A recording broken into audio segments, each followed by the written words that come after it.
Hi, I'm Father Jim Forson, and I'd like to offer you a few reflections on the gospel of this 11th Sunday in Ordinary Time. I think we're all familiar with this example that's given to us to try to decide if we are optimists or pessimists. And the example is the half a glass of water. And the question is the glass half full or is the glass half empty? And as we all know, the pessimist says the glass is half empty and the optimist says the glass is half full. And we all know the optimist is wrong. But just kidding. But we use that as a way of trying to understand how we see that glass, which means how we see the world. Is the world half empty or is the world half full? Well, Jesus in the gospel is looking out at the world, and it's breaking his heart. Because when he looks out at the world, he is seeing the sickness and the illness and the people who are possessed. He is seeing, as it says, the people are like sheep without a shepherd. And he is dying inside for them. And so he calls his followers, few of them, to be his apostles and to be able to do for this world what he has been doing. And he names those apostles and sends them out. And interestingly, when he chooses the apostles, it's kind of a different bunch he's choosing. He's not going for the elite or the highly educated or the influential. I mean, in fact, he's picking guys that we might look like this is not exactly the cream of the crop, Jesus. And some of them kind of look like losers. I mean, he chose ordinary folk, apostles were like fishermen. Okay, and then he chose tax collectors, and he chose, my gosh, Judas Iscariot. Now there was an odd choice to make, and Simon the Zealot, who was so wrapped up in politics. And this was kind of an odd group, but nevertheless, these were the men he chose, ordinary folk, and he had faith in, and he sent them to do the ministry that he was doing, and that is redeeming the world that he so loved. Because when he looked out at the world, he saw it as half full and getting fuller. And that was the role of the apostles, to bring this to the world. He expected it of them, and he expects it of us. And just like them, we don't have to be somebody special. We don't have to be someone extraordinary, the cream of the crop, to be able to do what those apostles did and to be able to continue this ministry of Christ.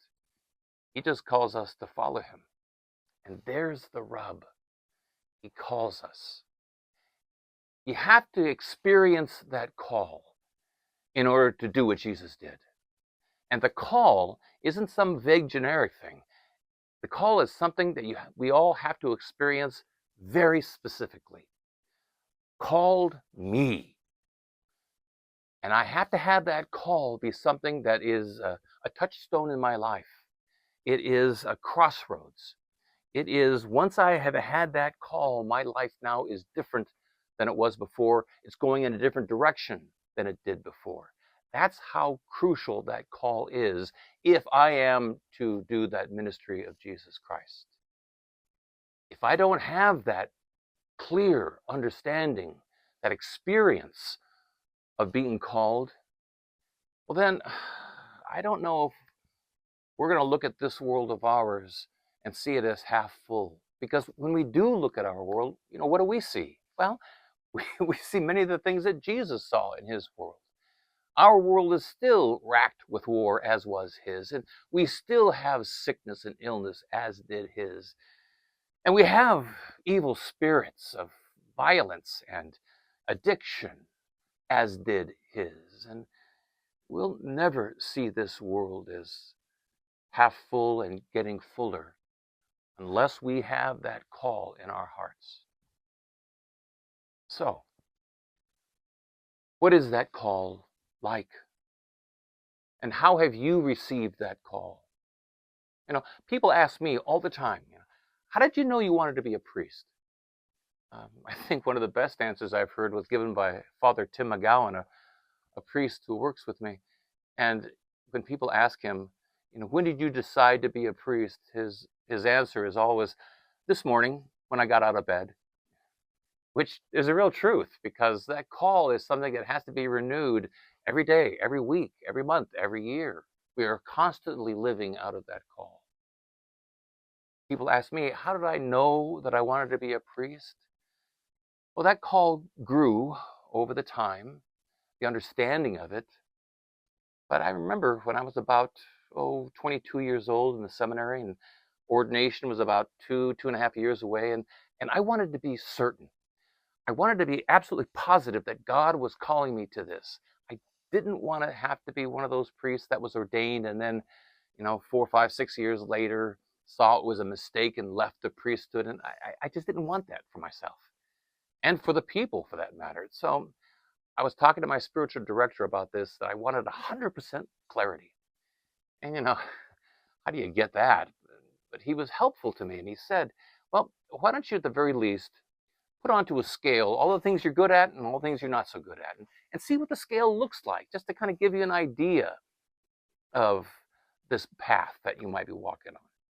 So I started doing that. I started looking at the things that I was pretty good at and the things I wasn't so good at.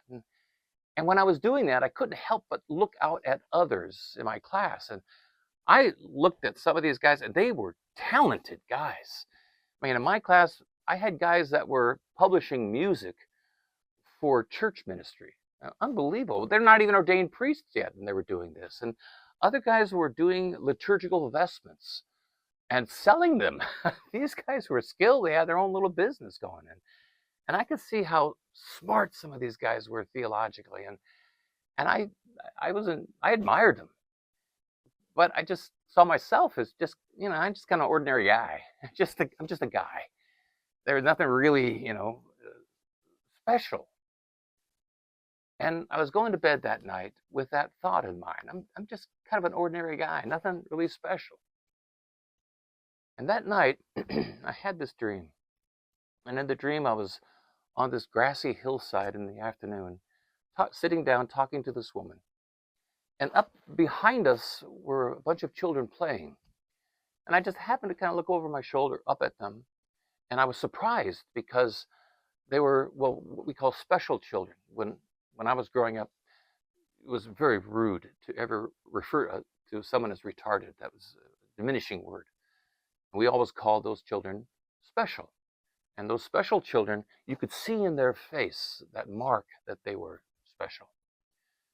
And so I was looking up at them, and I saw that they were all special. And I commented to the woman in my dream.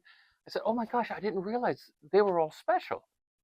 And then I looked at her face, and her face was the perfect combination of someone who was special and absolutely beautiful.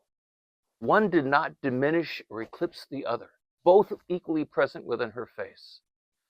And I said to her, oh my gosh, you're special. She reached out and touched my cheek, and she said, you're special. And I woke up, and I saw the picture of Mary, the mother of Jesus, and I just knew it. I had to be a priest, because that was the gospel I had to preach, the gospel of Jesus, letting people know that they were special, not better, not worse, not above, not below, just special. They are. I am, you are. And that is the call that has motivated me in my priesthood all my life, and that I have to continuously renew. But that's my call. That's how I received the call of Jesus Christ. That's not for you. You all, each of us has their own very specific call. And so I ask you, what was the call of Jesus Christ like for you? And if we don't have a ready answer for that, well then I invite you to reflect on your life. Because somewhere in that life, the call of Jesus Christ came or is coming.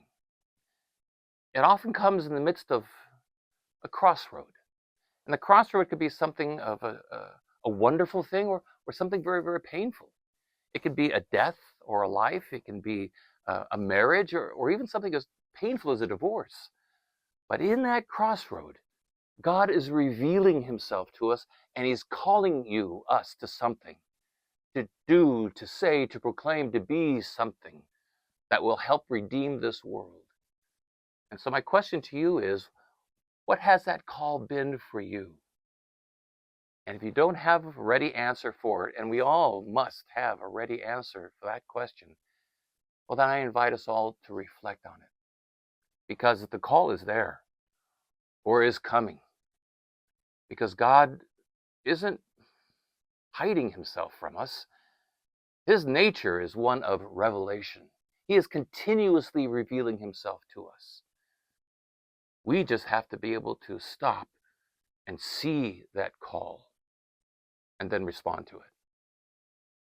So, again, how has that call come to you? And what was it said to you that you now have to do to help redeem this world? When we were baptized, a minister came and anointed us with oil on our foreheads, and in ever so many words said, "You are a priest." Right? Every single one of us baptized, we are priests, called to do what Jesus did and to help redeem this world. And so I ask you, priests, how did God call you? And how are you helping him to redeem this world?